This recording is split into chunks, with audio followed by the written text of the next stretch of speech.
extremely effective for diabetes, for controlling it, whether you have type 1 or type 2 diabetes. So it's made with perilla, red bell pepper, celery, and a Granny Smith apple. This is extremely effective. This, of course, is used traditionally in India for diabetes. And these other things add vitamin C,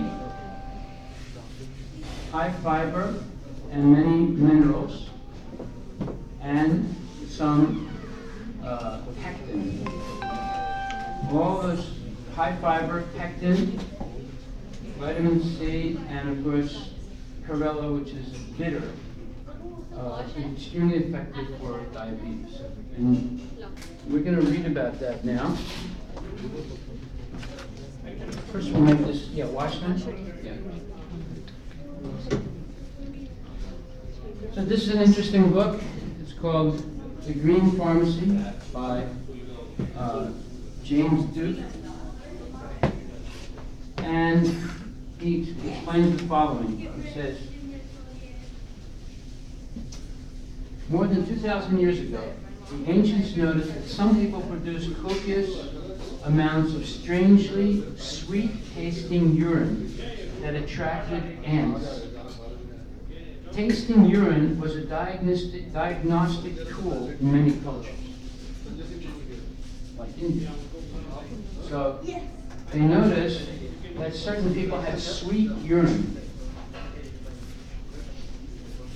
They named the condition diabetes mellitus, from the Greek for fountain and Latin for honey.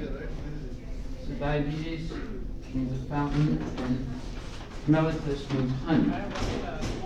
Diabetes occurs either when the pancreas stops producing hormone insulin, or the body becomes unable to use the insulin it produces.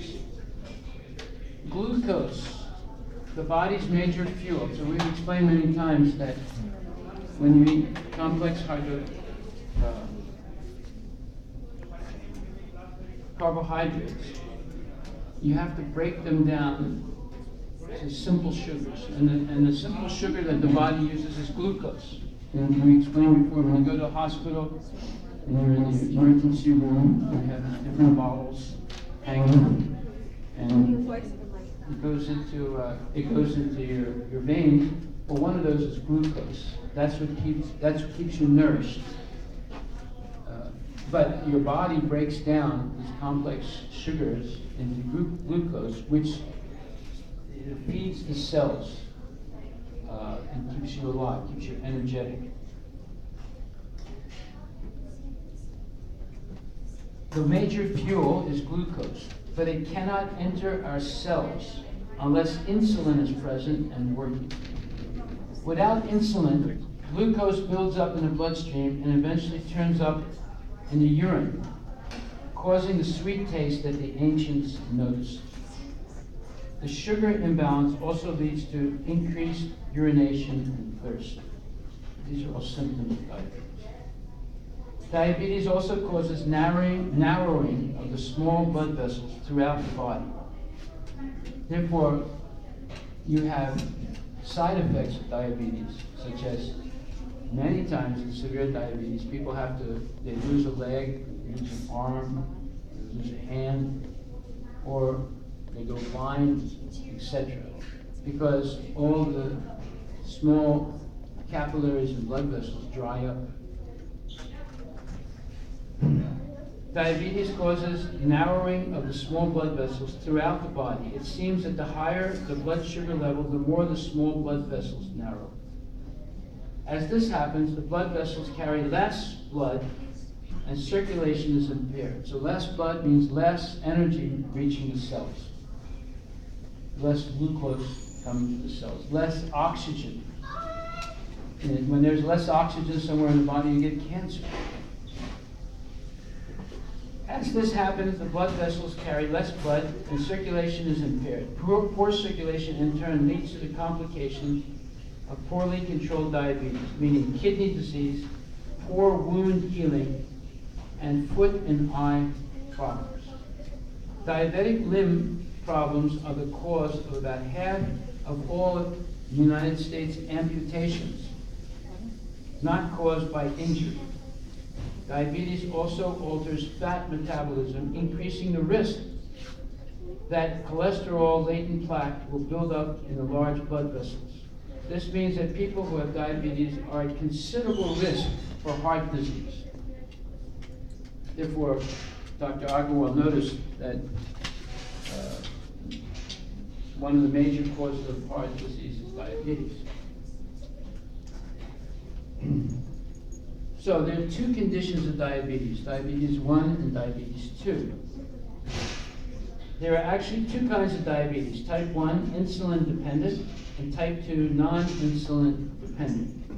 So most people have type 2 diabetes. There's over 6 million, maybe 8 million people in the United States that have diabetes. There's probably the same number of people that have diabetes but don't know yet. So quite a few people are suffering from it. People who have type 1 diabetes must inject themselves with insulin daily to control their blood sugar. People with type 2 produce their own insulin, but their cells don't respond to it properly. This is the finished one. So here's our finished product, ready to roll into rotis. Again, it's a very plastic, non-sticky dough. So we'll make the rotis in a minute. We'll just let it rest a second. Did you mix all the gel? No. Yeah, no. I just mixed enough gel to make this much. The gel itself is very liquid, so you need to add some more flour to the dough to get it the right consistency.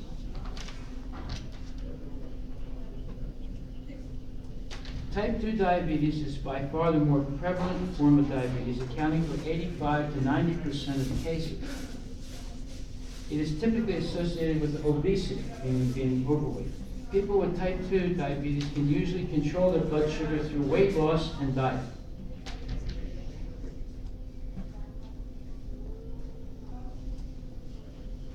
Sometimes in combination with oral medication that boosts the effect of their own insulin. So most people have type 2 diabetes, which is non-insulin dependent.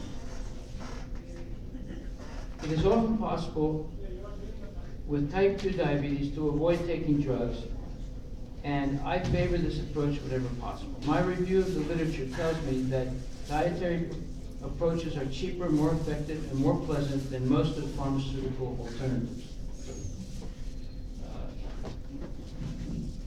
James Duke, PhD, being truthful. Some 6 million Americans are under treatment for diabetes. Almost as many have it and don't know it. Like heart disease and many cancers, diabetes is strongly associated with Western culture and diet.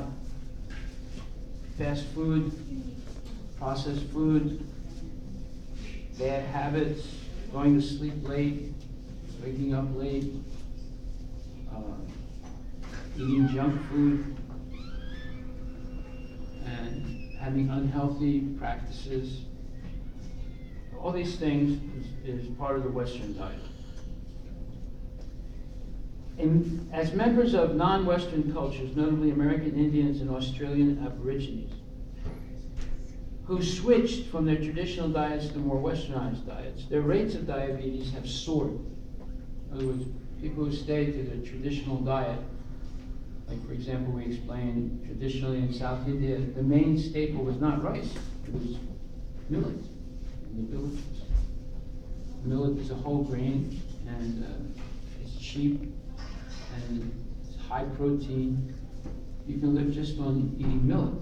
And then other parts of India, they eat a lot of beans, like roti, and Punjab, or urad dal, or mung dal, etc. These are all high fiber foods, and they keep you healthy. Or they eat whole grain rice rather than white rice. Natural tactics to beat diabetes. Diabetes is a serious condition. If you have this disease, you should definitely be under a physician's care, but there's a great deal that you can do to help manage the condition. So, managing a condition means that you live with it, but it doesn't go out of control. And we should not always be so, let's say,